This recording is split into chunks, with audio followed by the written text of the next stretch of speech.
Olá a todos, é um prazer estar aqui hoje. Eu sou Maria Lígia Juliano, ortodontista e ortopedista facial. E sou doutora em Ciências da Saúde pela Unifesp. Eu fiz o doutorado na disciplina de Neurologia da Escola Paulista de Medicina na Unifesp, no departamento Neurossono, na área de distúrbios do sono. Em primeiro lugar, quero agradecer ao Conselho Regional de Odontologia de Minas Gerais por esse convite, é um prazer muito grande estar aqui, falando de um assunto tão importante, que é a abordagem odontológica da apneia do sono na criança. Então, eu vou falar da atuação do dentista nos distúrbios do sono. Em primeiro lugar, o quanto é importante o sono na nossa vida. A nossa população hoje não está dando o devido valor e a devida importância ao sono. A tecnologia está contribuindo muito para isso, sendo que as pessoas ficam até tarde assistindo televisão, na tela de computador, tablet, celular, e o quanto isso é prejudicial à qualidade do sono das pessoas. Hoje nós sabemos que existem em torno de 100 doenças relacionadas ao sono. O dentista vai atuar em uma parte desses distúrbios, que nós já vamos ver no próximo slide, especialmente nos distúrbios respiratórios do sono, cuja incidência na população é muito alta. Hoje sabemos que mais de 40% das pessoas apresentam algum distúrbio respiratório do sono. E quem vai tratar o sono das pessoas? Todos os profissionais da saúde estão envolvidos na qualidade do sono e no tratamento dos distúrbios do sono. Hoje nós vemos, inclusive, arquitetos e engenheiros pensando na qualidade do sono das pessoas quando vão fazer, por exemplo, um projeto de iluminação. Então, muitas áreas estão voltadas à qualidade do sono e ao fato de tentarmos tratar e dar qualidade de sono para as pessoas. Portanto, o sono tem um tratamento interdisciplinar, todas as áreas estarão envolvidas. E é claro que a odontologia tem um lugar muitíssimo importante, especialmente nos distúrbios respiratórios do sono. E eu vou falar para vocês hoje o quanto é importante o diagnóstico precoce desses distúrbios e tratar a criança precocemente enquanto ela ainda tem crescimento, enquanto ela ainda está em crescimento e desenvolvimento. Estou mostrando aqui a Classificação Internacional dos Distúrbios do Sono, na sua terceira edição, que é a última, é a mais atualizada, de 2014. Todas essas chaves aqui, essas 8 chaves, estão relacionadas a doenças relacionadas ao sono. O dentista, propriamente dito, vai ter a intervenção no tratamento nos distúrbios respiratórios relacionados ao sono e nos distúrbios de movimento relacionados ao sono no bruxismo. Vocês terão uma aula especificamente de bruxismo, então eu vou ficar apenas aqui nos distúrbios respiratórios do sono e mais especificamente na apneia obstrutiva do sono na criança.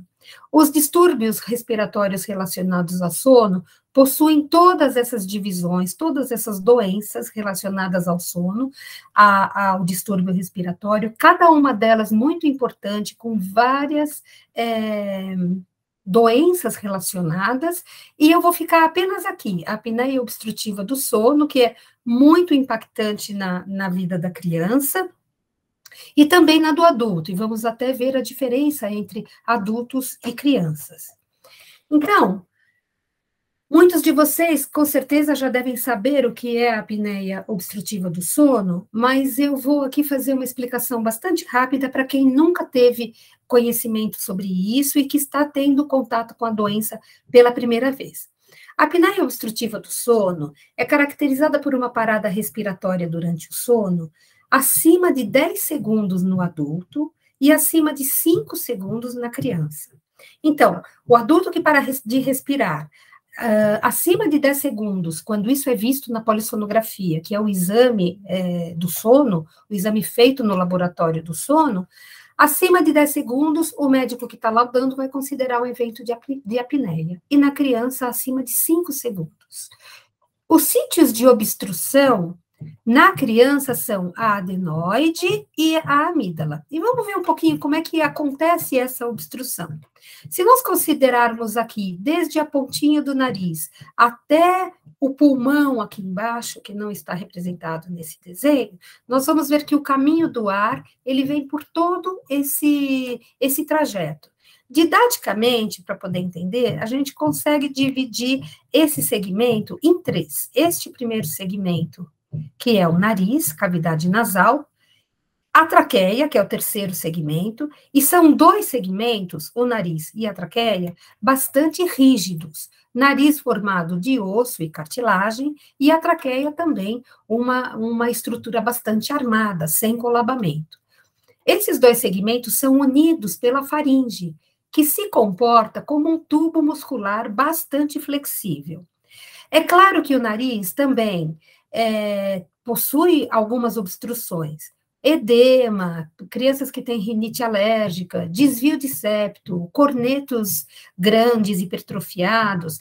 Então, cada vez que o ar encontra uma dificuldade para passar, ele já aumenta a sua velocidade quando ele vai penetrar, entrar e percorrer todo esse caminho.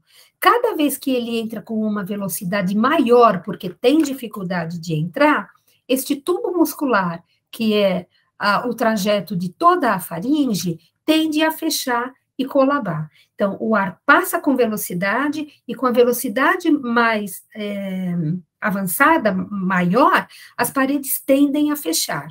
Conforme elas tendem a fechar e realmente fecham, elas colabam, inicia o evento de apneia. Cada vez que isso acontece acima de 5 segundos na criança, é considerado o evento de apneia. Na criança, como eu disse, o sítio de obstrução é aqui na adenoide, quando a adenoide é muito grande, e ela é maior nas crianças que estão entre 2 e 8 anos de idade. A partir daí ela começa a regredir, então já é uma incidência maior em crianças nessa idade, de 2 a 8 anos. Ela tem esta localização e colaba aqui com o palato mole. Ou nas tonsilas palatinas, que são as amígdalas, localizadas aqui na base da língua, que os dentistas conseguem fazer esse exame, né? E também, quando elas estão muito hipertrofiadas, elas promovem o colabamento nessa região. O colabamento pode ser aqui na nasofaringe, que é a região da adenoide, aqui na orofaringe, que é a região da amígdala, isso na criança, e mais frequentemente nos adultos aqui na hipofaringe. Por que é tão importante tratar precocemente as crianças da apneia do sono? Ela tem uma atuação impactante na vida da criança, na qualidade do sono, na qualidade de vida, e inclusive no crescimento e desenvolvimento cognitivo da criança. Durante o sono, quando a criança faz essas paradas respiratórias, os hormônios que normalmente secretamos durante o sono não são secretados. Então, a criança apresenta um déficit de crescimento, principalmente devido à alteração a diminuição até da secreção do hormônio de crescimento. O pico de secreção do hormônio de crescimento é um pouquinho antes do meio da madrugada. A criança com esse sono fragmentado não consegue secretar o hormônio de crescimento. Então, geralmente, ela é uma criança pequena, magrinha, ela tem dificuldade de crescimento, ela tem um déficit de crescimento. Durante o evento respiratório também, durante a parada respiratória, o oxigênio começa a diminuir no sangue e ocorre uma hipercapnia, ou seja, o gás carbônico começa a subir no sangue. E todas as alterações que os adultos apresentam na apneia do sono, como alterações cardiovasculares, disfunção endotelial, devido a essa alteração de gases de oxigênio e gás carbônico no sangue, a criança também apresenta. A literatura já mostra muitas alterações na infância, devido à apneia do sono. A criança possui enurese, ela faz xixi na cama. E por que isso? Porque ela tem também dificuldade e alteração na secreção do hormônio de crescimento. Esse é um motivo pelo qual também ela continua fazendo xixi na cama. O outro motivo é porque, devido ao colabamento da via aérea, da faringe, isso promove uma pressão negativa aqui no abdômen, a criança respira com bastante dificuldade, e essa pressão negativa tem todo um metabolismo de venoso, né, da velocidade do sangue, que ela promove também o fato da criança fazer xixi na cama. Além disso, a criança apresenta problemas cognitivos e comportamentais. Problema cognitivo porque a falta de oxigenação durante as paradas respiratórias é sentida tanto no cérebro, né? O cérebro tem alteração nessa oxigenação, e todo o corpo, né? Então, ela apresenta problema de aprendizagem, problema de concentração, ela não consegue se concentrar num brinquedo, ela é muito agitada, problema comportamental, ela tem dificuldade de interagir com outras crianças, é uma criança bastante complicada.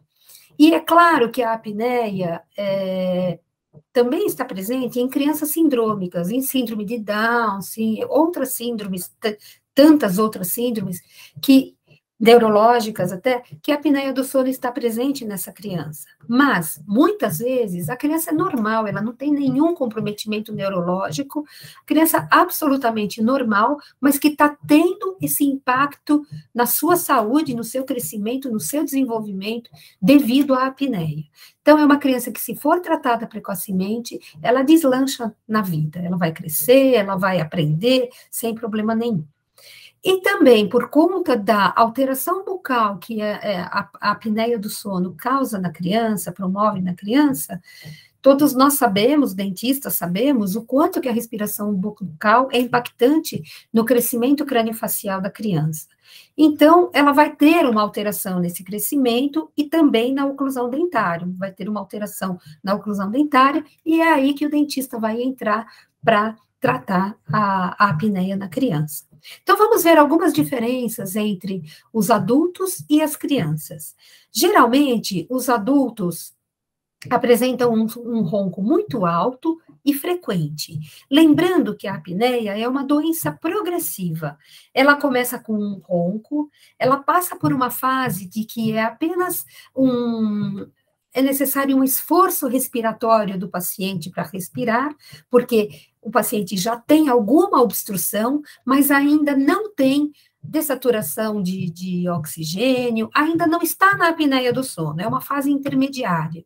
Então, a doença começa pelo ronco, passa por essa síndrome que nós chamamos de síndrome do aumento da resistência da via aérea superior, esse nome compridão aí, mas é uma fase intermediária entre o ronco e, de fato, a instalação da apneia obstrutiva do sono, que é o quadro mais grave. E dentro da apneia obstrutiva do sono, nós temos um quadro leve, moderado ou grave, de acordo com o número de eventos que o paciente faz. Hoje nós não estamos mais tão ligados apenas no número de eventos, existem uma série de outros fatores analisados para a gente classificar o caso, se o paciente tem uma apneia leve, moderada ou grave. Os adultos apresentam um ronco bastante alto e frequente, e as crianças também, nem sempre elas roncam, porque a criança ainda tem uma via aérea, ainda tem uma faringe bastante tônica. Então, nem sempre ela manifesta a apneia como um ronco, porque ela tem uma musculatura ainda bastante íntegra, bastante rígida. Às vezes os pais relatam apenas que a criança faz um ressonar, apenas um barulhinho durante o sono. E muitas vezes eles testemunham que a criança para de respirar, e isso aflige muito os pais enquanto estão vendo a criança dormindo. E a gente tem que frisar bem de que roncar não é normal, que é uma coisa que se falava muito há não tantos anos atrás, né? O sono é uma ciência muito recente, há pouco tempo atrás, poucas décadas atrás, poucos anos atrás, ainda se falava que roncar é normal em criança. Não, roncar não é normal. Hoje os estudos mostram que crianças que só roncam, mas ainda não apresentam apneia do sono, ainda assim elas já podem ter problemas cognitivos e comportamentais. Então, mais uma vez, o dentista devendo fazer uma anamnese perfeita no nosso consultório. É uma pergunta tão simples para os pais. A criança ronca, isso é muito importante de nós vermos, né, e percebermos se a criança precisa já de uma intervenção. Muitas vezes, apenas por essa pergunta, nós vamos descobrir uma apneia muito grave numa criança que ainda não passou pelo médico, pelo otorrino, pelo pediatra, nenhum profissional da saúde ainda fez esse diagnóstico. Então, a presença e a observação do dentista é muito importante nessa criança. Os adultos apresentam uma sonolência excessiva diurna. O adulto dorme numa reunião, dorme dirigindo o carro, não consegue se concentrar na leitura de um livro, muito, isso impacta muito a vida dos adultos. A criança responde diferente. A apneia do sono na criança dá a ela uma agitação muito grande, ela apresenta uma agitação diurna muito grande. Essa dificuldade de concentração, não consegue brincar com um brinquedo só, não consegue aprender, enfim, é uma situação bastante impactante na criança. Lembrando também que a obesidade, bastante comum nos adultos, pode ter na criança. A criança pode ser obesa e, por isso, ter a apneia do sono, principalmente por conta da concentração de gordura cervical. A criança, nessa obesidade, também pode ter uma apneia do sono. Mas a criança magrinha, essa que eu disse que tem um déficit de crescimento, magrinha, pequena, que está impedida de crescer, ela apresenta, sim, esse déficit de crescimento ao invés da obesidade. Como eu disse, a criança tem a enurese, continua fazendo xixi na cama, o adulto também vai muitas vezes ao banheiro, né? Por conta da apneia, e dos adultos consideramos um quadro de apneia obstrutiva do sono acima de 5 eventos por hora, dado pela polissonografia. E na criança, apenas um evento por hora já é suficiente para a gente ficarmos alertas, porque essa criança já tem um comprometimento. E como eu disse, mesmo não tendo nenhuma apneia do sono na polissonografia, só a criança roncando já é suficiente para a gente fazer o tratamento, investigar e mandar para o otorrino, enfim, encaminhar essa criança e, obviamente, tratar a parte ortodôntica, se for o caso, tá? A apneia do sono promove muita respiração bucal na criança. É uma criança que geralmente tem uma respiração bucal. Hoje nós sabemos que algumas crianças não respiram pela boca, principalmente as crianças que apresentam uma mordida profunda, nem sempre são respiradoras bucais e apresentam a apneia do sono. Mas na grande maioria das crianças, elas são respiradoras bucais, sim, e todos nós sabemos o quanto a respiração bucal afeta o crescimento de maxila e mandíbula e o quanto isso impacta a oclusão dentária. Então, vamos só entender um pouquinho a fisiopatologia da apneia do sono. Nem sempre uma criança que tem amígdalas grandes e adenoides aumentadas, ela tem apneia do sono. A apneia é um quadro que tem que estar presente esses 3 fatores. Amígdalas e adenoides hipertróficas, sempre. Mas a criança sempre tem uma alteração do tônus, uma alteração do controle neural da via aérea, né? Ou seja, a apneia, ela não deixa os neurônios da faringe alcançarem a sua maturidade, vamos dizer assim, né? Ela é uma criança neurologicamente imatura, então a faringe não tem essa patência, essa capacidade de manter a via aérea aberta. E também a criança apresenta uma via aérea superior pequena. A via aérea, o que eu falo, é todo trajeto da faringe, todo o longo eixo inteiro da faringe, todo o caminho da faringe e, inclusive, o nariz. A criança precisa ter um nariz bom, que funcione, que ela respire bem pelo nariz, que não tenha obstrução, e especialmente na via aérea, como na faringe, como nós vamos ver daqui a pouquinho uma radiografia. Essa imagem é muito clássica, né? Muito clássica de avaliação que os dentistas devem fazer com a criança na cadeira. Então, essa classificação aqui avalia clinicamente as tonsilas, as amígdalas. Então, desde o grau 1, que é bastante aberto, 2, 3 e 4, quando elas praticamente se juntam e a criança tem uma obstrução bastante grande. E essa classificação de Mallampati, que significa avaliar o espaço entre o dorso da língua e o palato mole. Quando existe bastante espaço, é o grau 1, e vai se fechando até o grau 4. Isso também é bastante útil para a gente ver o quanto que pode estar tendo colabamento na via aérea, lá na base da língua, tanto em crianças quanto em adultos.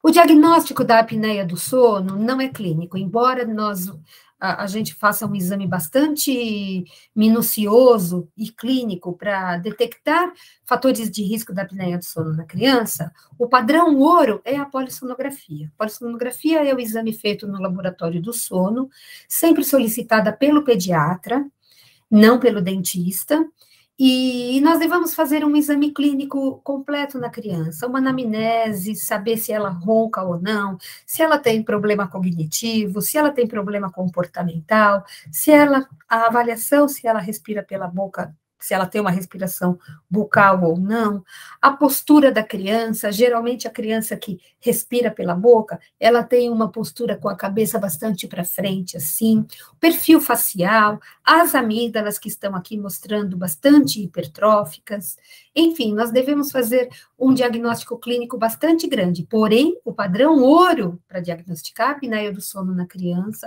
e no adulto também é a polissonografia. A teleradiografia é aquela radiografia lateral de perfil que todos os pacientes que vão tratar ortodonticamente fazem essa radiografia, ela faz parte da documentação ortodôntica. Então, é uma radiografia que está ali na mão do dentista, do ortodontista, para ser avaliada a via aérea e para a gente detectar se a criança tem algum estreitamento na via aérea relevante que a gente precise encaminhar essa criança. E a tomografia computadorizada, nem sempre usada, mas também usamos bastante em consultório. Mas, basicamente, a teleradiografia tira bastante a dúvida nossa. Vejam essas duas crianças. Uma criança que é respiradora nasal, ela não é uma respiradora bucal, e toda a via aérea, olha aqui, então, por aqui a gente respira, é toda a faringe, aqui é o esôfago, né? Abaixo do palato mole. Então, aqui é toda a via aérea, e olha a extensão da abertura dessa criança. Ela respira muito bem, tem a oclusão boa, lábios vedados, selados, respira muito bem, e já a criança respiradora bucal. Essa é uma criança com apneia do sono, então ela tem um estreitamento muito grande aqui na faringe, a adenoide bastante grande aqui, também na região de amígdala, um estreitamento bastante grande. E essa criança apresenta um retrognatismo, ou seja, a mandíbula pequena e retroposicionada. E nesta outra criança, a gente percebe um crescimento maxilar e mandibular normal. Então, essa radiografia está muito à mão do dentista, né, do ortodontista. Nós podemos fazer essa avaliação e checar se a criança precisa de alguma intervenção, se ela precisa ser encaminhada ao otorrino. Geralmente, a criança respiradora bucal tem esse perfil, né, esse padrão facial, um padrão bastante longo, uma falta de selamento labial, uma hipotonia muscular, alterações oclusais, mordida cruzada, a postura de língua e lábio, alterações de ordem geral, como eu disse, a cabeça, fatores genéticos e funcionais. A gente vai ver, por exemplo, num prognatismo ou numa retroposição de mandíbula? Se os pais têm isso também, nós sabemos que o tamanho de bases ósseas na criança é um fator hereditário, então nós devemos pesquisar tudo isso, fazer uma anamnese, um exame clínico bastante grande e profundo na criança. E nós temos na criança com apneia várias manifestações de oclusões incorretas, né, de más oclusões. Aqui a gente apresentou uma oclusão normal, de uma dentição decídua, e as várias manifestações, mordida cruzada bilateral, uma atresia bimaxilar, ou seja, falta de crescimento tanto da maxila quanto da mandíbula, uma mordida cruzada unilateral, o palato ogival, essa retrognatia, ou seja, falta de crescimento da maxila, poderá ser também um prognatismo, a mandíbula muito para frente, muitas vezes a mandíbula está para frente e há um retroposicionamento da maxila. Quando há esse retroposicionamento da maxila, geralmente há pouco espaço na região da adenoide, lá no palato mole, e esse retroposicionamento da maxila pode, sim, a criança pode apresentar uma apneia do sono.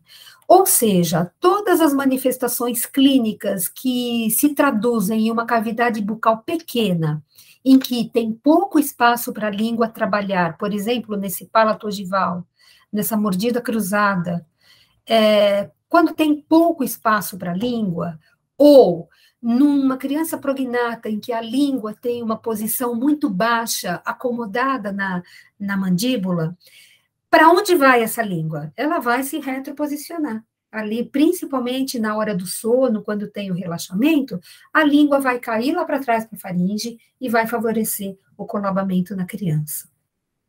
Então, são fatores, são situações clínicas que nós devemos estar bastante atentos. E qual é o tratamento padrão ouro para tratar a apneia do sono na criança? Em primeiro lugar, essa criança será encaminhada ao otorrino e ela fará uma adenotonsilectomia. O que é isso? É uma remoção de amígdalas e adenoide.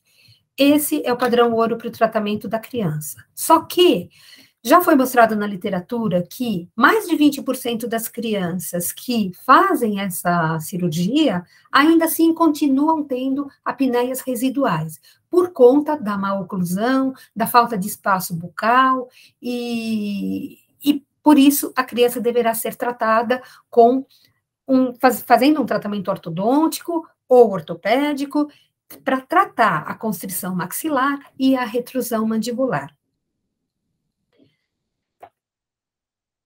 Esse é um dos primeiros estudos mais relevantes da literatura que usou a expansão rápida da maxila, que é este aparelho aqui, cimentado, com um expansor. Maior parte de vocês devem conhecer esse aparelho, e aqui o disjuntor será aberto, ativado, até a gente conseguir a abertura da sutura palatina. A sutura palatina ainda está aberta até os 12 anos de idade, e esse aparelho nos dá a chance de aumentar essa distância intermolares, intercaninos, aumentar o palato duro da criança, de modo a aumentar o tamanho dessa cavidade bucal. Aqui está um exemplo clínico da criança. Vocês veem como aqui, na cimentação do disjuntor, o palato está bastante pequeno, e aqui já após, numa situação mais avançada, e conseguimos fazer um crescimento bastante grande desse palato duro. Aqui na cimentação do disjuntor, lembrando que se a criança não fizer essa intervenção até 14 anos de idade, por aí, nós não conseguimos mais abrir a sutura palatina. Então, aí, como acontece com o adulto, o adolescente mais velho ou o adulto, é necessário fazer uma intervenção cirúrgica. O bucomaxilo vai fazer uma secção da sutura palatina, já com o disjuntor cimentado, e aí nós vamos ativar o disjuntor. E também, claro, usamos muito os aparelhos de avanço mandibular. Como é que eles funcionam? Eu tenho aqui, principalmente na ação do músculo pterigóide lateral, ele está inserido na cabeça da mandíbula e na porção posterior da maxila. E a hora que esse músculo contrai, ele vai avançar a mandíbula. E esses aparelhos de avanço mandibular, basicamente, promovem isso, avançam a mandíbula de modo a conseguirmos um crescimento na região posterior da mandíbula. Assim que a gente vai conseguir o redirecionamento do crescimento mandibular. Então, como eu disse, resumindo tudo isso, a criança, o dentista vai ter uma intervenção bastante importante na criança, mas o tratamento terá que ser interdisciplinar, envolvendo o pediatra, os otorrinos, a neurologia, a pneumologia, a psiquiatria. A odontologia está, como eu disse, numa atuação bastante importante.